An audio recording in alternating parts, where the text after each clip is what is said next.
Olá, paz seja convosco. Que bom estar aqui com você mais uma vez para nós darmos seguimento ao estudo da nossa apostila de homilética, né? Um assunto tão importante, a arte de pregar sermões. Nós iniciamos o nosso estudo no capítulo 1, os mandamentos do pregador, e agora daremos seguimento, considerando que o capítulo 1 é bastante extenso. Dividimos em duas partes. Falamos sobre o conceito de pregação, como pode ser definida a pregação. Falamos sobre a autoridade da pregação, né? Quando a pregação é a palavra de Deus. Falamos sobre a atuação do Espírito Santo na pregação, as qualidades fundamentais na vida do pregador, seguindo o nosso roteiro, né, o senso de responsabilidade, sinceridade, humildade, entusiasmo e outras qualidades, né, que culminaram com a liderança e também o senso de fardo. Hoje, nessa aula, nós veremos as vantagens e a importância, né, de termos uma estrutura homilética na pregação. Nós podemos iniciar já afirmando que, sem uma estrutura definida, um orador poderá facilmente se perder na sua aula, na sua pregação, no seu discurso, não é? E quem perderá com isso é o próprio ouvinte. O sermão, ele existe para propagar a palavra de Deus e para causar impacto na vida das pessoas. Dessa forma, uma das primeiras recomendações que nós temos é que ele não deve trazer material alheio, né? O assunto deve ser focado, deve ser único e exclusivo, né? O assunto principal. Também é muito importante que haja a continuidade de pensamento, uma sequência lógica, né? Onde os seus ouvintes possam acompanhá-lo. Podemos citar um exemplo em João 1, capítulo 12, João capítulo 1, versículo 12, onde nós podemos falar sobre salvação. O tema da pregação poderia ser salvação. E então nós teríamos o clímax da pregação. Poderíamos começar expondo, por exemplo, que com base no Antigo Testamento foi o próprio Deus quem preparou a nossa salvação. Ele providenciou um meio de nós nos reconciliarmos com Ele, nos aproximarmos da sua bondade, da sua graça, não é? E assim termos vida novamente. E o clímax dessa mensagem seria o texto que nós podemos encontrar em João, capítulo 1, versículo 12. Mas a todos quanto o receberam, deu-lhes o poder de serem feitos filhos de Deus, aos que creem no seu nome. Amém.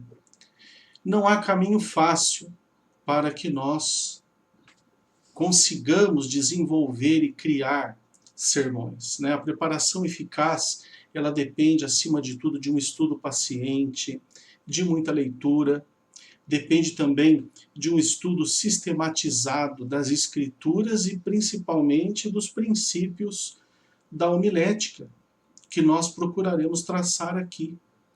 Só assim você terá a condição de apresentar com clareza a sua mensagem do início ao fim.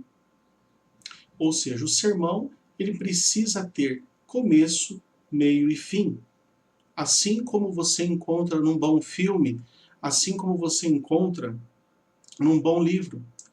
A falta desses elementos levará cansaço ao ouvinte e a consequente dispersão da sua atenção, que é tudo que o pregador não deseja, especialmente divulgando a mensagem mais importante desse mundo.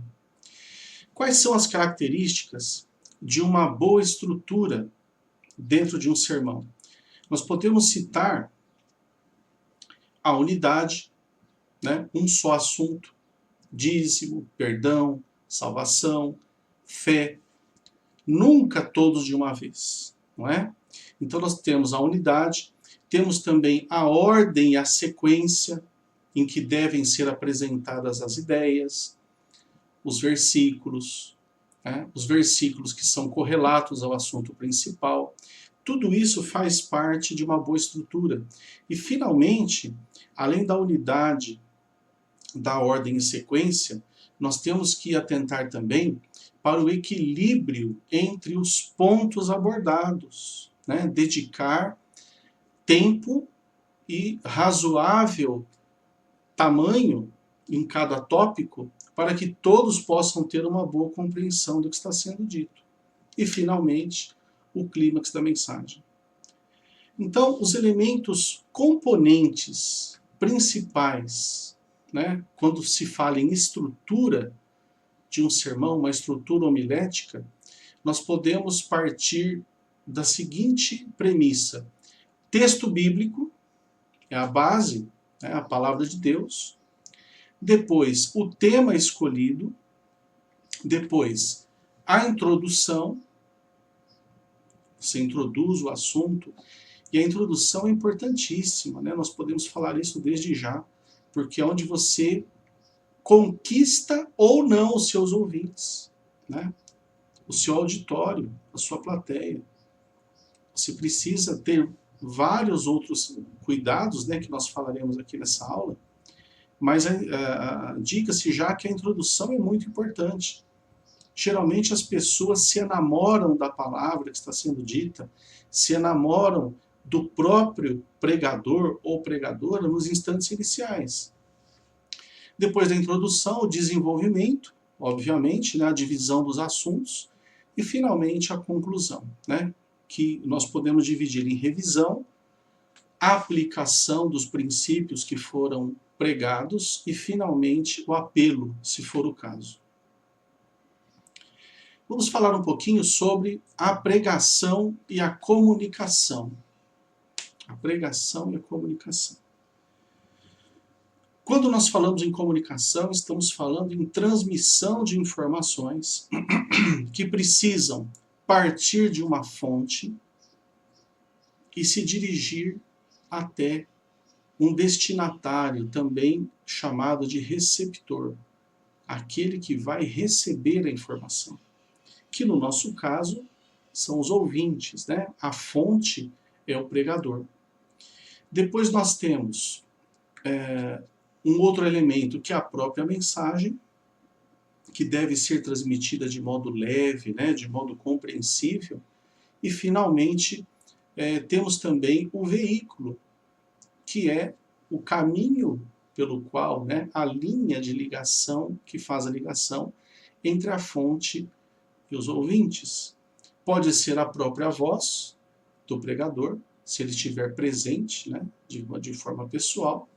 Pode ser a internet, da mesma forma como nós falamos aqui nesse momento. Pode ser o rádio, não é? Então, existem diversos veículos.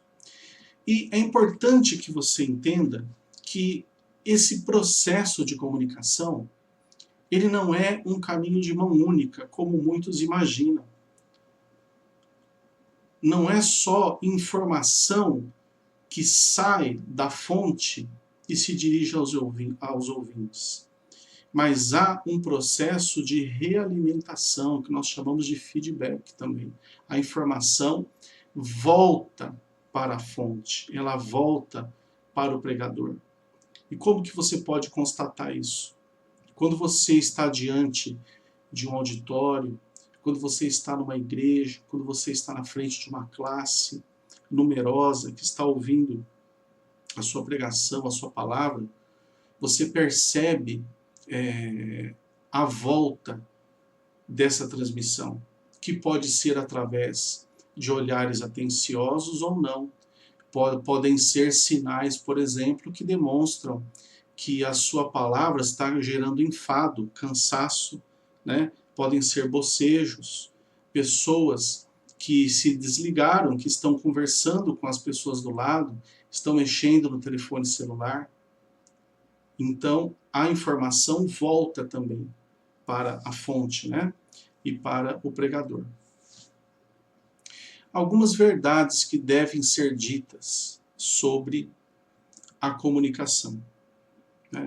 A nossa apostila é extensa, então o assunto foi sintetizado, conforme eu já disse, mas eu creio que há um conjunto necessário aqui de informações para nós entendermos tudo aquilo que está sendo dito nessa fase complementar.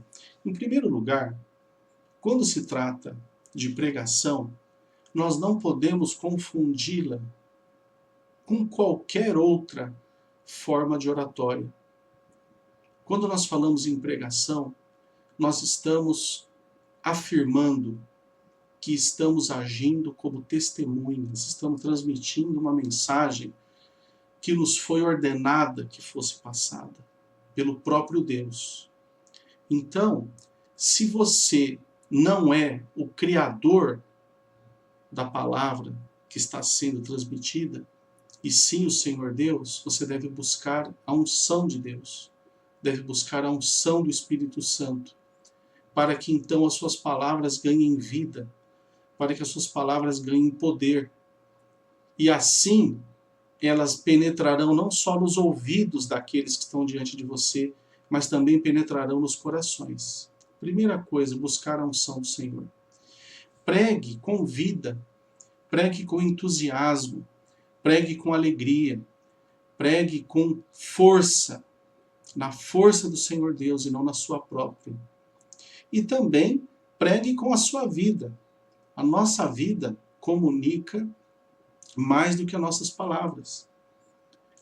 Você precisa ter em mente que a mensagem de Deus, ela nos alcança primeiro. Primeiro ela nos convence. O primeiro coração impactado com a mensagem é o coração do próprio pregador. Então, pregar com vida e com a vida do próprio pregador. Que as pessoas vejam espelhadas na sua conduta, no seu proceder, no seu sorriso, no seu olhar, a verdade que está sendo transmitida. Identifique-se com o auditório e seja cordial. Conquiste a atenção. Infelizmente, muitas vezes nós vemos pessoas que iniciam a sua fala de uma maneira carrancuda, de uma maneira que transparece revolta, como alguém que está dando uma lição no ouvinte. Isso não é bom. Isso não é bom. Certa vez um grande orador disse que o orador de verdade, ele namora a plateia, ou a pregadora, o orador ou oradora, ele primeiro se enamora da plateia. Primeiro, ele busca ter certeza que os seus ouvintes estão atentos às suas palavras. E isso você só conseguirá com cordialidade, com mansidão, e com atenção. Explique o significado do texto bíblico. Cada texto bíblico que você citar, você deve explicar o seu significado, o seu contexto e a historicidade da Bíblia, onde ele está inserido, por quem ele foi escrito e para quem e com que finalidade. Se você não sabe, se o pregador não sabe, não tem conhecimento dessas informações, então é melhor que ele nem cite o versículo, porque ele poderá causar mais dúvidas do que certezas. Contextualize a sua mensagem. A Bíblia, ela não é um livro teórico. A Bíblia é o livro mais atual que existe. Eu comentei na primeira aula que certa vez Billy Graham disse que a Bíblia é mais atual do que o jornal que será impresso amanhã. E ele está certo, porque quem a escreveu conhece o passado, o presente e o futuro. Aliás, para Deus, passado, presente e futuro são uma coisa só. Deus, ele é atemporal. Ele está em todos os lugares, em todas as épocas, ao mesmo tempo. Dessa forma, é muito fácil contextualizar uma mensagem. Jesus contextualizava todas as suas pregações. Ele trazia figuras de linguagem que poderiam ser facilmente compreendidas na época, como seara, como os animais, as árvores, né? Os lírios do campo, os montes. Então, sempre é possível contextualizar sua mensagem. Isso vai criar imagens na mente dos seus ouvintes. Aliás, alguém já disse que o bom orador faz com que as imagens flutuem diante dos olhos dos seus ouvintes, né? Olha que interessante.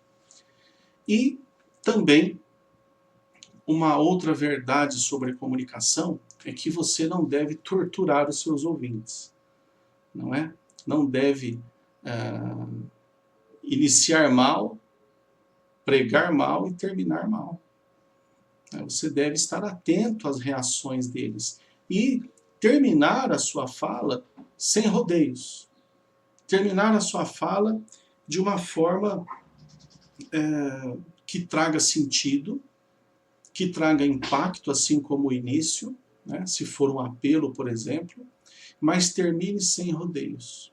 É muito melhor deixar a sensação no ouvinte de que ele gostaria de ouvir mais, do que deixar a sensação de que ele está agradecido por ter acabado. Não é verdade? A importância da linguagem na pregação. Como empregar uma linguagem correta na pregação?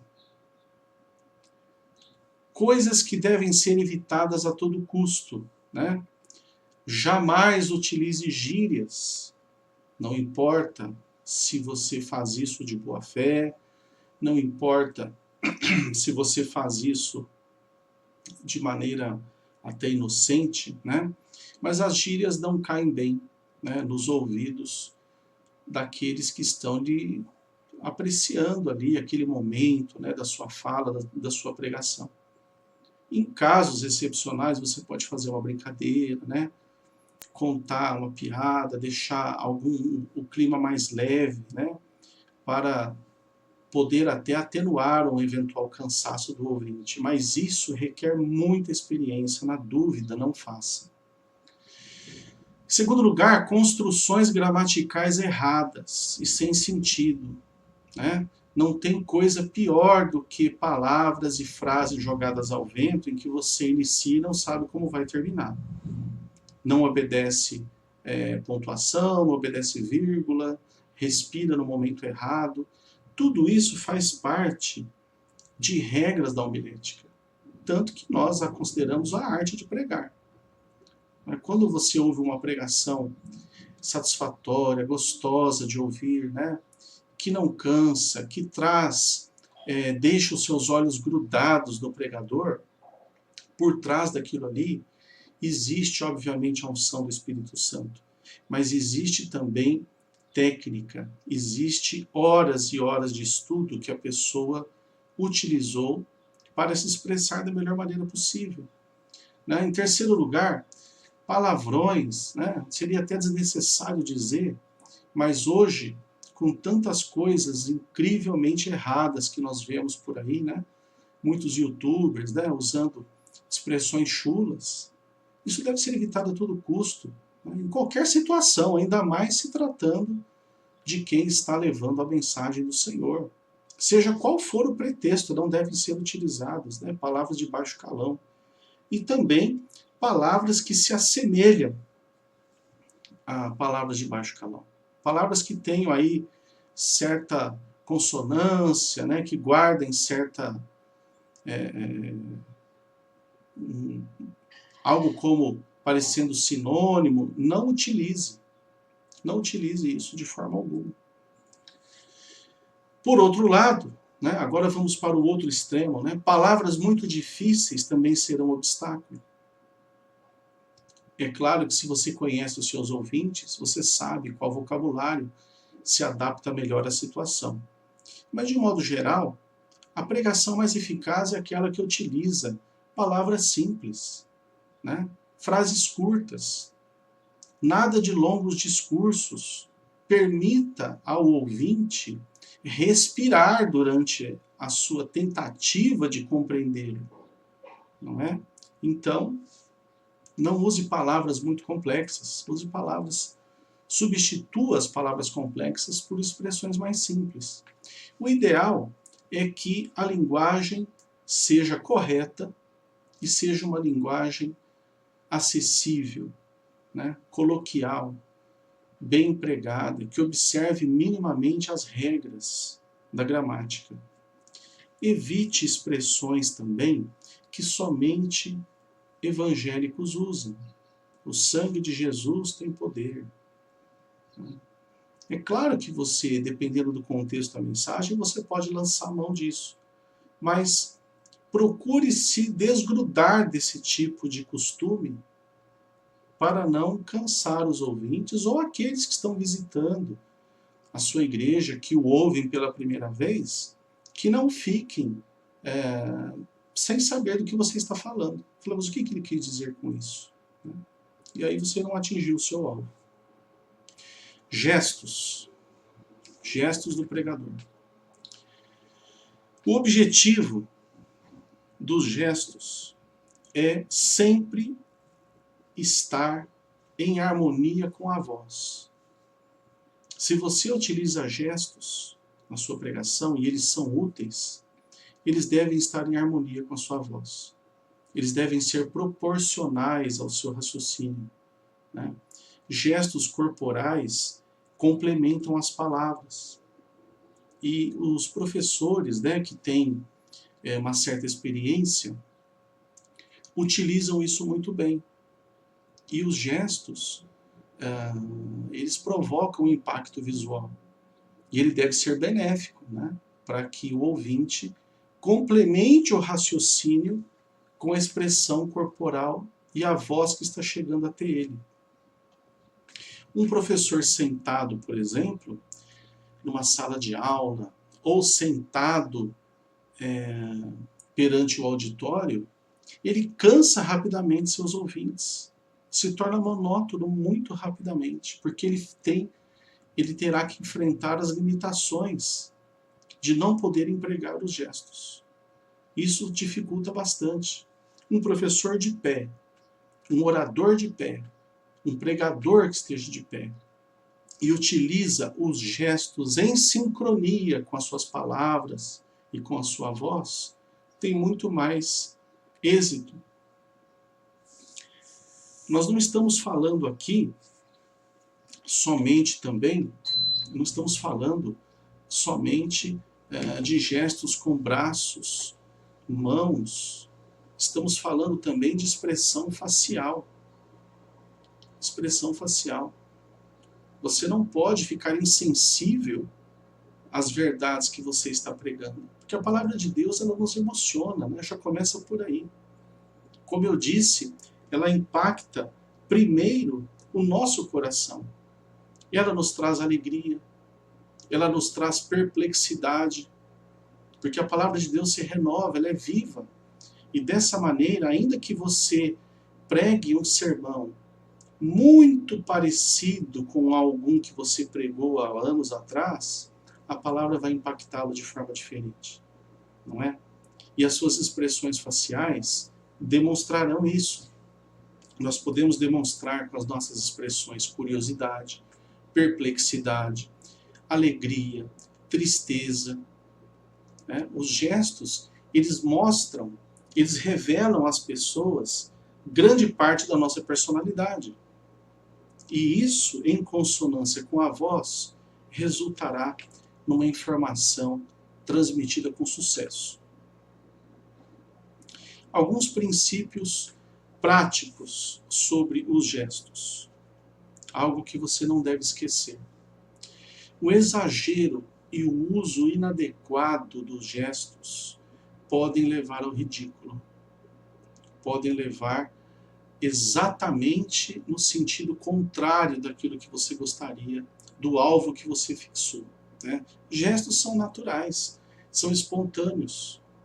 Quando nós assistimos algum apresentador na televisão, do qual nós gostamos, né? Um programa de auditório, e nós nos familiarizamos com essa pessoa, nós vemos que os gestos naturais e espontâneos dele nos atraem, nos impedem de levantar, nos impedem de mudar de canal, se torna agradável ouvi-lo. Assim deve ser o pregador. Para isso você deve treinar, você deve criticar o seu próprio desempenho em público, né? Será que eu estou agindo corretamente? Deve haver pessoas também onde você possa buscar uma orientação, onde você possa buscar uma crítica saudável sobre como está sendo o seu desempenho diante do auditório. Alguém já disse que os gestos são a sombra do pensamento, aquilo que você tem na sua mente você vai exprimir, né, quase que imediatamente com gestos. Como eu disse, críticas de amigos, de mentores, né, de discipuladores são bem-vindas. Só assim você poderá se corrigir. Sempre leve em conta que a sua postura pode estar errada, né? Ou então, ainda que correta, ela pode melhorar. É isso que você não deve perder de vista. Vícios indesejáveis, vícios que nós não queremos ver em pregadores, né? Pessoa que alisa constantemente as mãos, né? Fica assim, isso dá uma sensação de ansiedade, fala, puxa, será que ele não vai parar com isso? Né? Pessoas que arrumam a gravata a todo instante. Pessoas que deixam o óculos mal adequado no rosto, né? E fica arrumando o óculos a toda hora o óculos cai. Ou então aquelas pessoas que leem uma sílaba, uma palavra, tira o óculos e fica com esse óculos para lá e para cá. De repente ele coloca o óculos novamente e tira o óculos e coloca. Isso acontece sem que ele se aperceba dezenas de vezes. Dezenas de vezes. Ao decorrer de 1 hora, 40 minutos. Né?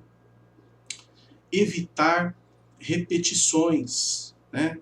Améns perguntados. A todo momento você se dirigir ao público. Amém? Amém? Isso é completamente válido, mas não deve ser usado com frequência, até porque amém não é uma pergunta, né? Amém é uma afirmação. O sentido da palavra amém. Então não a utilize de maneira equivocada. Não se apresente curvado, né? Use uma postura corporal adequada, uma postura que não revele cansaço, uma postura que não revele que você está com enfado, que você está ali naquele momento desejando que acabe logo. Uma má postura transmite isso. A postura deve ser de alguém vivaz, de alguém que está ali com alegria e agindo, desempenhando o seu papel da melhor maneira possível. Pessoas que sempre permanecem com as mãos nos bolsos também não é um hábito saudável, né? Nunca cruze os braços sem um bom motivo e sem um contexto. Talvez você esteja contando uma história, talvez você esteja ilustrando a pregação com algum acontecimento, né? E no contexto dessa história, você poderia cruzar os braços para mostrar, ou para mostrar uma expressão de curiosidade, talvez, mas não faça isso de forma corriqueira. Né? Também não é algo bem recebido pelo auditório. Dicas importantes para quem vai falar em público. Nós vemos em diversas faculdades, né, eu sou professor universitário, quando você chama um aluno para expor um trabalho, para falar com seus colegas, mesmo sendo pessoas que ele conhece, ele descontrola a respiração, descontrola a voz, atropela as palavras, né, até a sua respiração sai de ordem. E é justamente o contrário. Você deve se preparar.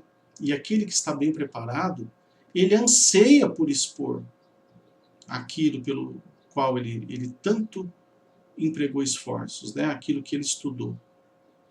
Então, tudo isso, muitas vezes, não é somente nervosismo, é sinal de um preparo ruim. Primeira coisa, ao subir no púlpito, mantenha-se calmo. Né? Fique calmo, respire fundo, fale pausadamente. Pense com cuidado, fale com cuidado, até que você possa, então, deixar esse estresse de lado, ganhar a confiança das pessoas que o ouvem, e quando você se aperceber, você estará tendo um desempenho melhor do que aquele que você imaginava. Ganhe confiança, controle o estresse, que, aliás, é perfeitamente normal nessas situações. Muitas pessoas falam, eu não tenho condição de falar em público, eu tenho pavor. Falaram isso no início da sua vida e depois se tornaram grandes pregadores, se tornaram grandes oradores. Nós temos o exemplo bíblico de Moisés, né, que tentou justificar-se diante de Deus. Como vou falar a esse tão grande povo? E depois foi o líder, amparado por Deus, ungido por Deus, mas ele foi o líder de milhões de hebreus, não é? Ao retirá-los da terra do Egito e guiá-los no caminho, né? Após os milagres do Senhor. Se o estresse o dominar, o resultado é que você poderá estragar completamente a sua transmissão de informações. Você vai comprometer o sermão. Você vai falar rápido demais, você vai colocar informações demais nas pessoas, né, nos seus ouvintes. Vai atropelar o raciocínio seu e o deles. E ninguém vai saber ao certo o que você pregou naquele dia. Outras dicas importantes: use roupas confortáveis, roupas que não lhe causam ali para aquele momento calor excessivo, né? Ou uma roupa apertada que não lhe dê conforto. Outra dica: jamais aponte o dedo para alguém no auditório. Ainda que você tenha boa intenção, ainda que você queira ilustrar de alguma maneira a sua fala, não faça isso, porque você não sabe como a pessoa vai receber esse ato, né? Não é bom. Busque a naturalidade, sorria de forma natural. Sempre transmita alegria pelo que você está fazendo. E isso é relativamente fácil quando nós pregamos a palavra, não é verdade? Nós estamos transmitindo aquilo que transformou um dia a nossa vida e queremos que ela alcance outras pessoas. Não há como você ficar triste diante de um tão grande privilégio, não é verdade? Dirige-se ao auditório como se estivesse conversando com um grupo de amigos. Como se você estivesse naturalmente falando com pessoas que você aprecia a companhia. Isso é muito, muito, muito satisfatório e transmite uma naturalidade, transmite uma sensação de que todos ali estão achando muito agradável aquele momento. Sua fisionomia deve expressar aquilo que você está dizendo em palavras. Se você está transmitindo no seu sermão, né, a alegria que aqueles discípulos de Emaús, né, quando encontraram Jesus no caminho, eles falaram ao final, não nos ardia o coração quando ele falava? Então eles falaram, eles se dirigiram um ao outro, comentaram sobre esse evento com entusiasmo. E a sua fisionomia deve expressar o mesmo. Entusiasmo, vida, alegria, vivacidade. Procure sentir o que você fala. Aliás, quando você está sob a unção de Deus, todo aquele que prega nessas condições, você sente como o Espírito Santo agindo em você, como um furacão por dentro, né? A força, a ênfase, a certeza naquilo que você está dizendo. Há uma certeza inabalável, há uma fé inabalável, uma alegria que não se compara a nada nesse mundo. Isso deve ser transmitido aos seus ouvintes. Você deve pregar, com a sua vida também. Agora, vamos falar sobre um outro ponto muito importante que faz parte da homilética, não podemos esquecer de forma alguma, que é a voz. Nem todos foram abençoados, né, com a voz de um locutor, com a voz aquela voz grave, né, aconchegante. Nem todos foram contemplados com uma voz assim. Entretanto, nós podemos educar a nossa voz. Nós podemos adotar uma cadência, né? Nós podemos adotar um ritmo da nossa fala. Falar pausadamente, falar de forma compreensiva.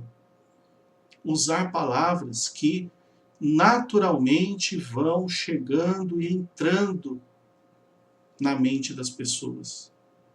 É claro que se você tem uma voz aveludada, né, como a voz daquele apresentador famoso da TV, o Cid Moreira, quem não gosta de ouvir a voz do Cid Moreira, né? Mesmo já bem velho, ele apresentava uma voz linda, né? Inclusive fez gravações, né, de salmos em CD, de tão agradável que era ouvir a sua voz. A voz pausada, a voz calma, tranquila.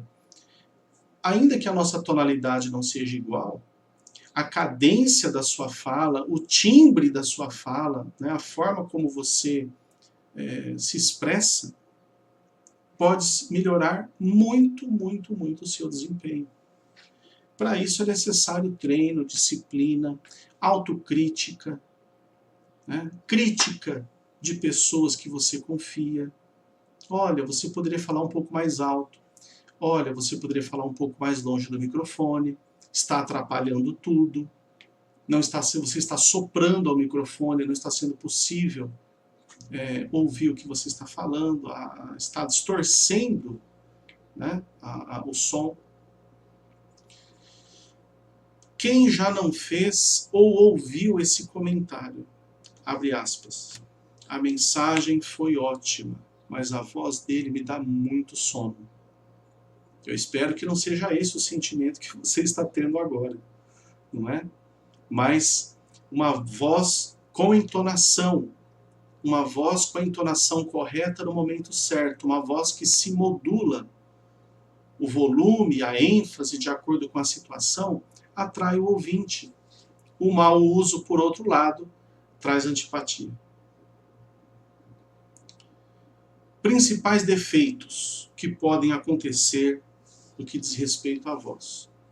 Uma voz monótona, uma voz que não muda de tom nunca, uma voz fanhosa, uma voz baixa, uma voz rouca, ou então, pelo contrário, uma voz extremamente estridente. Se você tem uma voz estridente, procure adequar o tom da sua voz, o volume, para que isso seja menos perceptível. Quais são os fatores que caracterizam uma boa voz? Em primeiro lugar, a velocidade. Quem fala muito rápido tende a cometer mais erros. A velocidade, se for muito lenta, causa enfado, cansaço e monotonia. É preciso que você encontre uma frequência que seja agradável a você e a seus ouvintes. O volume, dentro de um sermão, o volume deve variar também. Pastores experientes, por exemplo, quando vão ler a palavra de Deus, eles mudam o tom da voz, eles aumentam a ênfase naquilo que está sendo dito e atrai a atenção dos ouvintes para a parte mais importante, que é a leitura da palavra de Deus. Então é algo que você também deve se atentar. Modulação. Tome muito cuidado se você for mudar a tonalidade da sua voz. Né? Haja no momento certo, faça isso no momento certo. Nem sempre há no seu esboço, no seu texto, na sua mente, palavras que requerem ênfase a todo momento. Elas podem surgir de tempos em tempos durante a pregação. E você deve identificar esses momentos, para inclusive trazer de volta os ouvintes que estão começando a se dispersar. Olhe, por exemplo, pregadores famosos falando em público. Como eles estão se expressando, né? Como eles estão atraindo a atenção do público. Há toda uma técnica por trás, que nós hoje estamos tentando começar a entender. Qualidade e pronúncia. Seja claro em suas expressões, né? Pronuncie corretamente as palavras. Ah, mas eu sou muito nervoso, eu não consigo ter calma no momento em que eu vou falar ou que eu vou ler, acabo lendo errado, falando errado. Isso requer treino. É necessário que você se tranquilize, é necessário que você treine sozinho, ou talvez até é necessário que você leia um texto em voz alta para outra pessoa que esteja disposto a lhe ajudar. Que você tenha controle das palavras, da entonação, da pontuação, né? Saiba usar uma frase com exclamação ou uma frase que expressa interrogação. Qualidade e pronúncia são essenciais ao pregador. Não é fácil ser pregador, nós dissemos isso desde o início, mas com treino, com dedicação, com leitura e com a unção de Deus, você pode chegar lá e chegará. Dicas práticas: não grite. Não grite.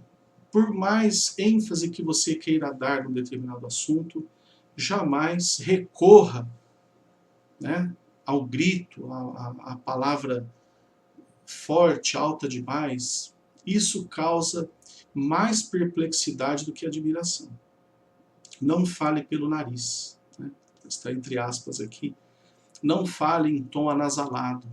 Isso também causa uma inquietação nas pessoas, né? Como se você estivessem vendo em você, talvez você está gripado ou algo assim. Também é algo que você deve considerar, né? Não use tom anasalado. Sua confiança e sua segurança são transmitidas pela voz. Se o professor, se o orador, se o pregador estudou, tudo isso transparece pela sua voz e pela sua postura. Ok? Pratique sozinho, é muito importante. Não perca a concentração. Pregar requer energia, requer uso total da sua capacidade intelectual, requer uso total da sua atenção e requer, obviamente, concentração absoluta. O bom pregador, o bom orador, ele está falando, mas o seu raciocínio está instantes à frente, para não cometer erros, para usar bem as palavras, para sair das armadilhas, para se adaptar à conjuntura que ele está enfrentando ali.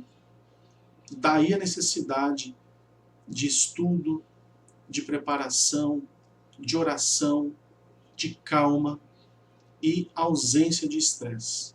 Caso contrário, o erro virá. Contato de olhos. Estamos quase terminando. Às vezes o olhar diz mais que as palavras. Por esse motivo, são órgãos de comunicação. Pregador que não olha para os ouvintes. Olha para cima, olha para baixo. Pregador que olha demais nas anotações, que ele trouxe o seu pequeno esboço. Pregador que não tem coragem de olhar para o público, talvez por problemas pessoais, talvez não estivesse necessidade de pregar aquele dia, talvez não devesse pregar aquele dia, devesse pedir para outra pessoa, talvez não tenha resolvido completamente questões pendentes, né, que estão extra pregação, né, extra auditório. Isso não deve ser levado para os seus ouvintes. Todos reagem a um olhar e o pregador deve tirar proveito disso. Como você deve olhar para um auditório? Olhe para todos os grupos presentes, não só aqueles que estão à frente. Olhe fixamente, pessoa por pessoa, mas não retenha o seu olhar sobre uma pessoa específica, sobre uma determinada pessoa. O ouvinte pode acreditar que aquelas verdades, as palavras que estão sendo ditas ali, estão sendo ditas para ele. Ele deve chegar a esse convencimento pelo Espírito Santo e não porque o pregador fixou os olhos diretamente nele como se quisesse alertá-lo que aquela palavra era dirigida a ele. Ainda que, obviamente, não seja essa a sua intenção, evite olhar fixamente para uma pessoa só. Não faça isso. Jesus conquistava as pessoas através do seu olhar. Jesus olhou para Pedro e discerniu os seus sentimentos. Jesus olhava as pessoas nos olhos. Nós, como pregadores, imitamos o nosso supremo pastor, que é Jesus. Nós não desviamos o olhar para falar com as pessoas. Nós olhamos nos olhos. É um sinal de respeito, em primeiro lugar. Um sinal de que você está dando toda a atenção àquela pessoa que o ouve. E, principalmente, é uma qualidade do pregador. Como eu disse, não só a postura e a voz, mas o olhar também comunica vida, verdade, honestidade, comunica confiança. Por outro lado, o olhar também pode revelar timidez excessiva, mentira, vergonha. Então tenha um olhar manso, terno para com as pessoas. E transmita pelo olhar aquilo que você estava transmitindo pelos gestos e pela sua voz. Aquilo que você prega deve ser transmitido pelo olhar também. Algumas dicas com relação a isso: evite fixar o olhar em uma só pessoa, né? Como eu já falei. Desloque o seu olhar para os mais próximos e também para os mais distantes. E converse com os seus ouvintes no púlpito, também através do olhar. Quanto tempo pregar? Quanto tempo pregar? Um erro fatal: o pregador prolixo, aquele que usa palavras demais, tanto ao falar quanto no escrever. Aquele que usa palavras em demasia quando já disse o que deveria ter sido dito. O que leva um pregador a falar demais? Falta de preparo espiritual, falta de preparo bíblico e principalmente falta de conhecimento dos princípios da homilética. Os maiores discursos de todos os tempos foram curtos. Salmo 23, Sermão do Monte, a oração do Pai Nosso. São pregações que duraram poucos minutos e, no entanto, ecoam nos nossos corações até hoje. Considere também a capacidade de absorção dos seus ouvintes. Há vários estudos que apontam que as pessoas suportam um pregador por 20 minutos, no máximo 30. Após isso, vem o cansaço, a sonolência e a divagação. Portanto, controle o seu tempo no relógio. Com relação ao conteúdo, o conteúdo da pregação, que nós chamamos de prédica. A apostila menciona esse termo, a prédica. Prédica significa conteúdo da mensagem, a natureza do discurso, aquilo que está sendo dito. Então nós podemos dizer a prédica de determinado pastor, a prédica de determinado pregador. Né? Ele é utilizado nesse sentido. Nem toda pregação precisa ser necessariamente textual. Ok? Sempre basear-se de início no versículo, né? Mas toda pregação deve ser bíblica. E isso é inafastável, é uma necessidade inafastável. Quais são as vantagens da pregação textual? O nosso autor menciona que o melhor tipo de pregação que alguém pode fazer é a pregação expositiva. E eu concordo com ele. As poucas vezes em que não sou pregador, mas as poucas vezes em que preguei de forma expositiva. Porque é a forma que transmite mais confiança ao pregador, porque ele está se baseando não na sua própria ideologia, nas suas próprias verdades, nas suas próprias experiências, ele está se baseando na palavra de Deus, no texto da palavra de Deus. Ele lê o texto e depois ele vai esmiuçá-lo e tirar dali os diamantes, as pedras preciosas que serão transmitidas aos ouvintes. Quais são as vantagens da pregação textual? Leva o pregador a conhecer a teologia bíblica, como eu já disse. Faz com que o pregador fique em sintonia com os testemunhos bíblicos. E também a pregação expositiva lembra o pregador que a sua prédica é eclesiástica. Ela não vem de teorias e ideologias do homem. Muito importante esse ponto. Portanto, meus queridos, encerramos aqui o capítulo 1, um resumo, um apanhado de todas as informações que faltavam da segunda parte do capítulo 1. E em breve nós estaremos novamente com vocês, agora abordando o assunto que se seguirá, que é a introdução no sermão, já no capítulo 2. Não se esqueçam, façam as atividades, qualquer dificuldade, mantenha contato com o professor, nós estamos aqui para orientá-lo, ok? Fiquem todos com Deus.